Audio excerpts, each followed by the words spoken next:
ओम भूर्भुवः स्वः तत्सवितुर्वरेण्यं भर्गो देवस्य धीमहि धियो यो न प्रचोदयात्।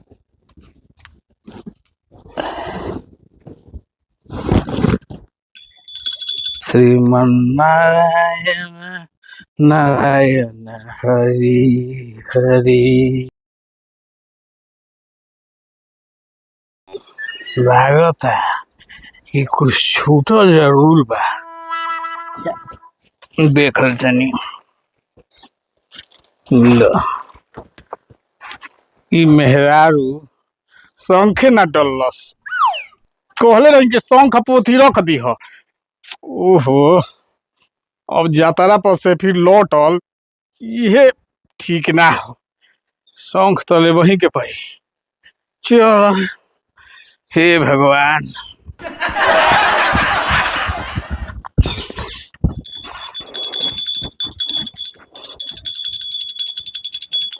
कोहनी है कि शंख रख दिया झोरा में, तो शंखवे रखल भुला गइलू। अरे बोलो बुबू। ओफो, क्या रखल बा शंख। बैगन। हम जाते नहीं, केवाड़ी बंद कर लियो बढ़िया से।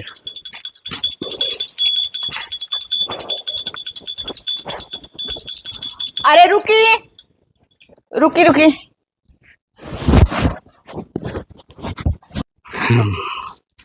अरे सुनी ना, सुनी सुनी सुनी। ओफो, अरे बार बार कहिला कि जातरा पे पीछे से ना टोके के चाहिए, लेकिन तू बारू के पीछे ही से टोकबू। अरे पूजा करे थे तो कैसे बोलते हैं आपको। तो अब बोला खाना का बनी। बैगन। लाता ही कहले रही कि मुखिया जी ही कथा कहवावे के बा, ओजे से छाना बनवा ले, दोनों आदमी के हो जाई। जाते नहीं, दरवाजा बंद कर ली। ठीक ठीक।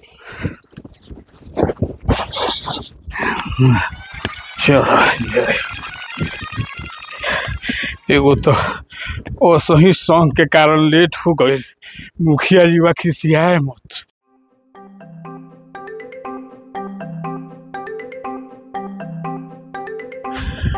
तो यार ये ना होला इनकरा से, कभी शौक भुला जाइए तो कभी पोथी की जो हो गए।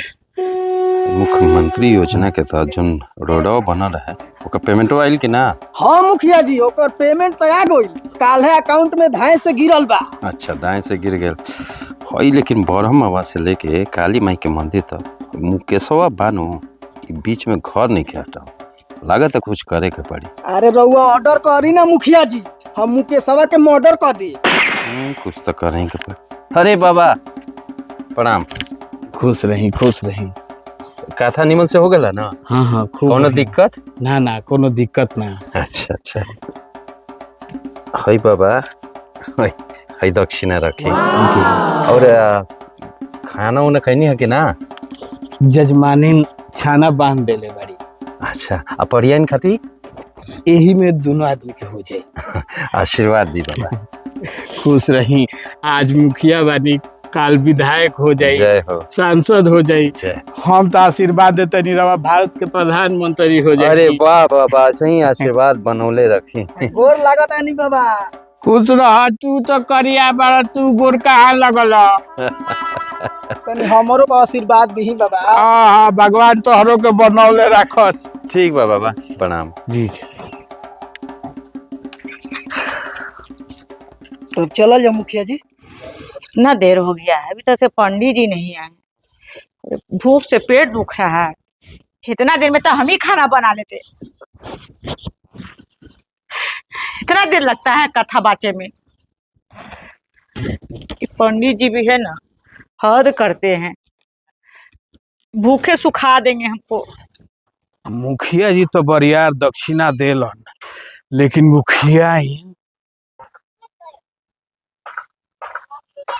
मुखियाइन का देली तनी देख ली का। ना ना, लोग बाग देख ली। अच्छा, तू तो शकीला गुडगुड लगता, बुझाता कि पुआ हो। पुए हो। हाँ, 1 2 3 5 6 9 9 गो पुआ बा। 5 गो हम खाई आ 4 गो पंडित आई। हर दिन मिजाज बम बम। चलो हे मन। पंडित अरे खुलल बा, आ जाई अंदर। खुला ही छोड़ देलू है।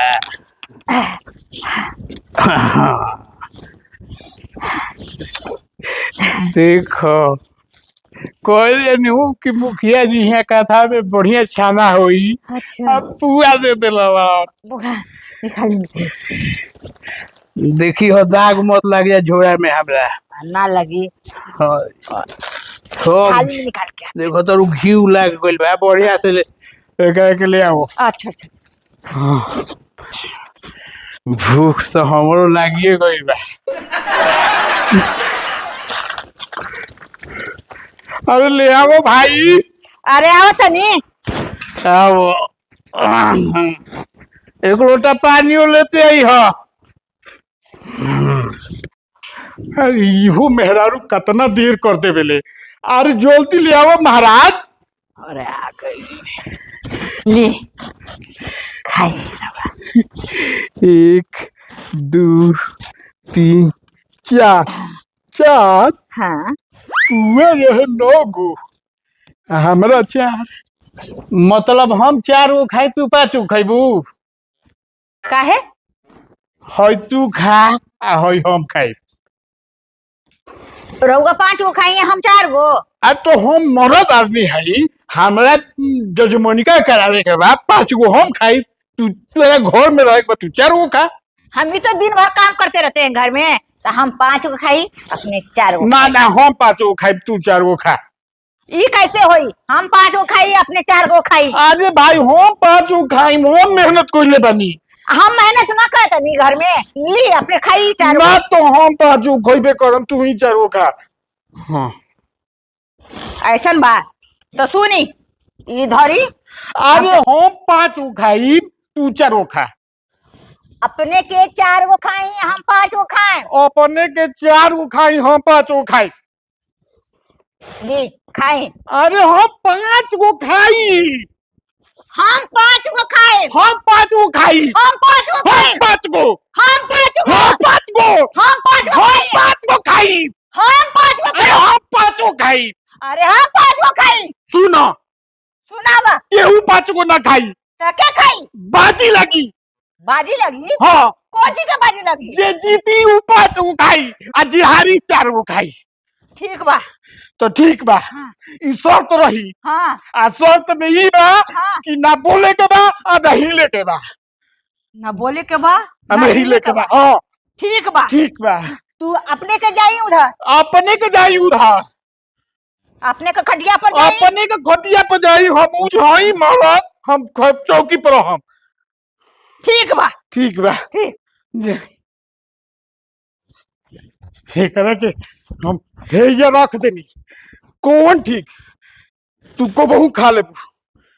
चल अरे तो क्या ले ले। ठीक बा चलो।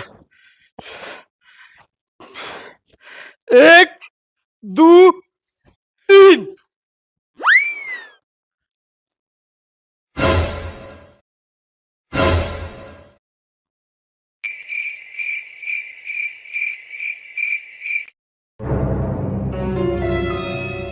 ऐसे तो पड़ियाइन दिन भर भचर भचर करेली, लेकिन देखो आज 5 गो पुआ खाए खातिर कैसे खूंगी सधले बाड़ी। आज भले ही धरती उलट पुलट हो जाए, बाकी आज पंडिताइन बोली है ना, आज 5 पुआ तो हम ही खाई। पंडित जी, ए पंडित जी, ए पंडित जी। ई बतक पड़ैया कहाँ से आ गई भाई। बाकी हम बोलम ना, 5 गो पुआ तो हम ही खाई। ई तो बतख पाने के आवाज बा, अब तो ही बोलवे न करी। पंडित जी, ए परियान जी। अब तो पूरा गांव जुट जाई, बाकी पड़ियनिया बोली ना, गुह के गुहार हो जाई। भगवानो आज धरती पर आ जाए, पर आज पंडिताइन बोलियस ना। 5 पुआ तो हम ही खाई। पंडित जी, ए परियान जी। केवड़िया तो खुलही बा।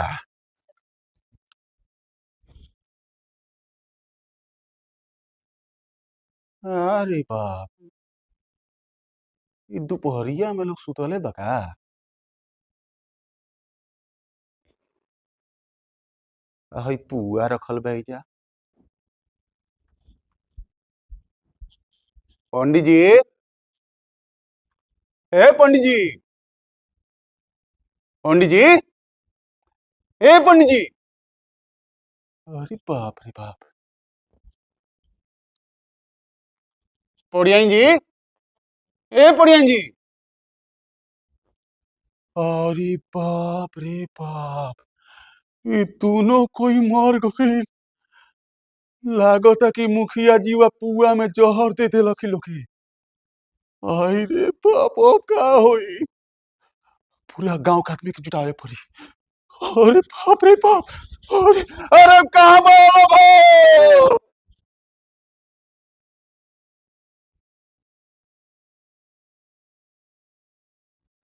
भाई गांव के लोग, अरे सुनो लोग हो, मामला गड़बड़ा गईल। भाई भाई भाई भाई, मुखिया जी वा पड़िया इनके जहर देके पुआ में मुआ देलक।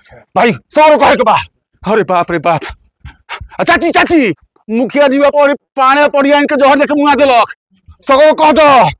अरे भाई गड़बड़ हो गईल हो। अरे बाप रे बाप, गौ माता हट जा हट जा। मुआ मुआ सुनो। पंडित जी के पड़ियाइन जी के मुखिया जी वा जहर देके पुआ में मुआ देले बा। अपने अपने घरे कह लोग, जल्दी जा लोग चलो। अरे बाप रे बाप। बताइए पंडित जी के दोनों बेकत के मुखिया जी जहाँ तक मुआ जाला। जमाने ये बा कोई खाए लायक नहीं के का करबा। हाँ मैंने ऐसा जमाना आ गया। जमाना कोई खाए लायक बताइए दोनों बेकत के अथी हो गए उन लोग हैं। बाप रे बाप। शंकर दे भैया गांव में गड़बड़ हो गई भैया। अरे भैया मुखिया जी वा पाड़े के पड़िया के पुआ में जोहर देखे मुंह देलक भैया। हाँ भैया तू जान गिर नु, हम जात नहीं आदमी से बतावे। द्वार में पहुंचे पंडित जी के, पहुंचो भैया। बाप रे बाप। अरे रउआ चिंता मत करी, हमारा रहते राउर कौनो टेंडर ना रुकी, सब पास हो जाई। कुछ मालूम बा? अरे पता चला मुखिया पाड़े और पड़ियाइन के दोनों के जहर दे के मुआ दिले बा लोग। हाँ ऐसा हो गइल, बताओ कैसे का करे के बा। जी अब बस रउआ ध्यान देते रहे।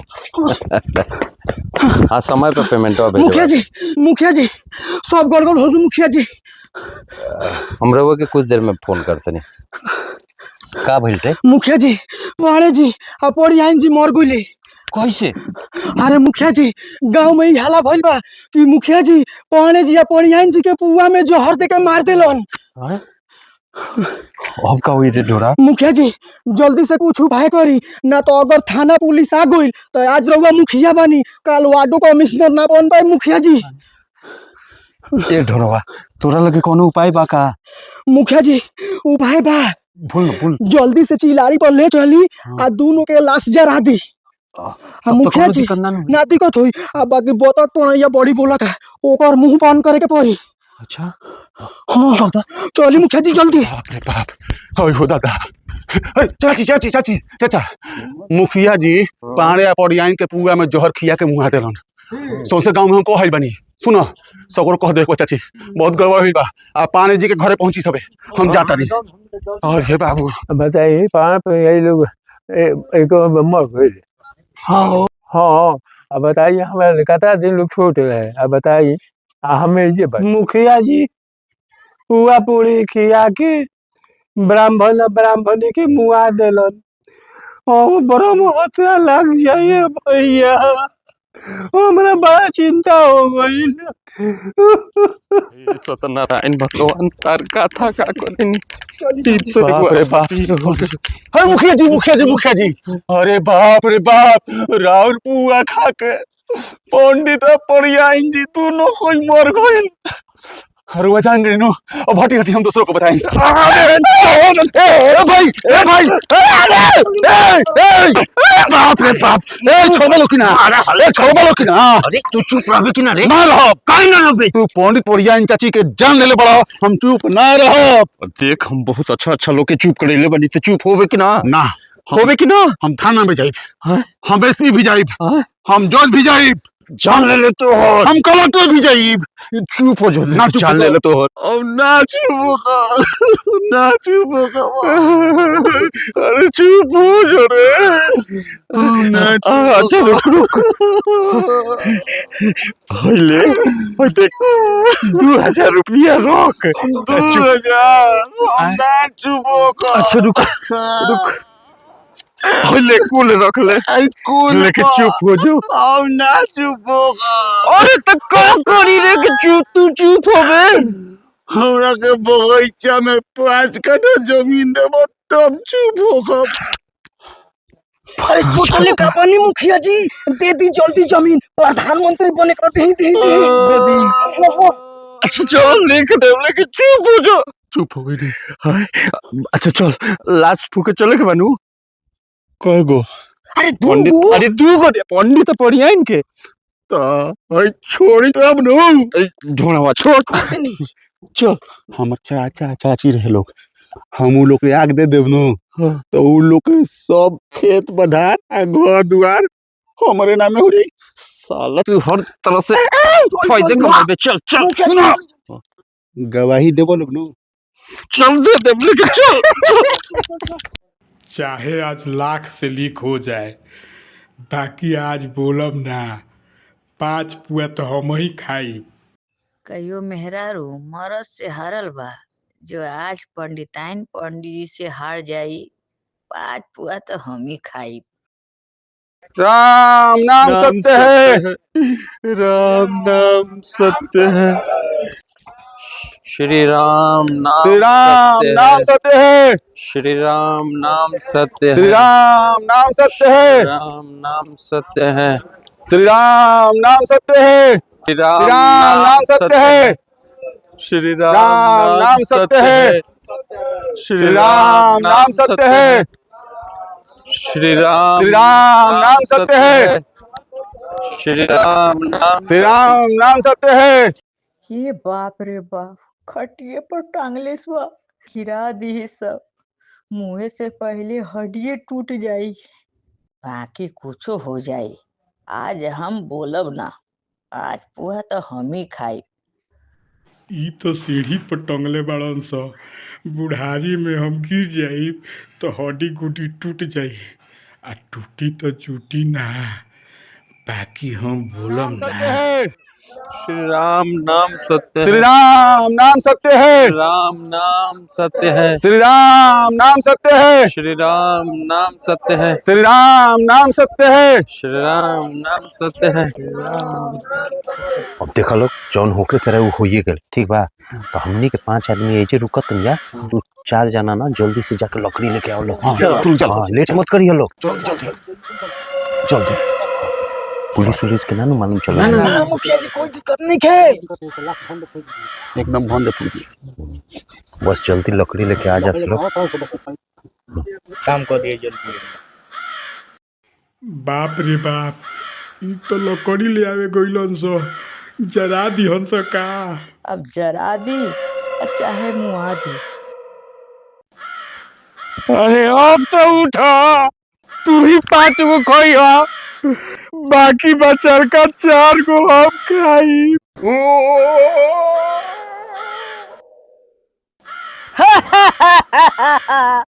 पाँच को हम खाई, हम 5 को खाई, हम 5 को खाई,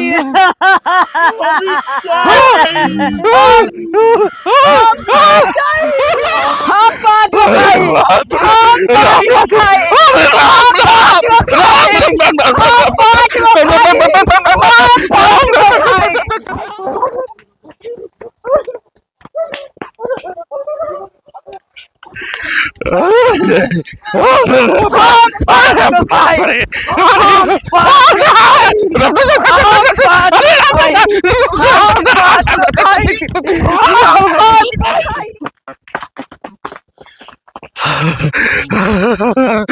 हम पाँच गो खाई हम पाँच गो खाई हम पाँच गो खाई हम पाँच गो खाई हम पाँच गो खाई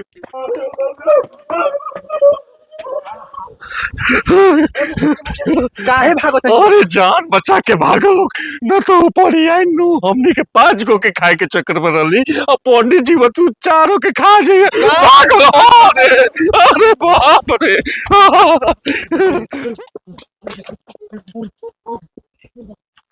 चलो भागो भाई जान बचा के अरे बाप अरे भाई जीव खा जाइए अरे हम पाँच गो खाई हम पाँच गो खाई हम पाँच को खाई हम पाँच गो खाई हम 4 खाई हम पाँच खाई हम 4 खाई हम पाँच खाई हम 4 खाई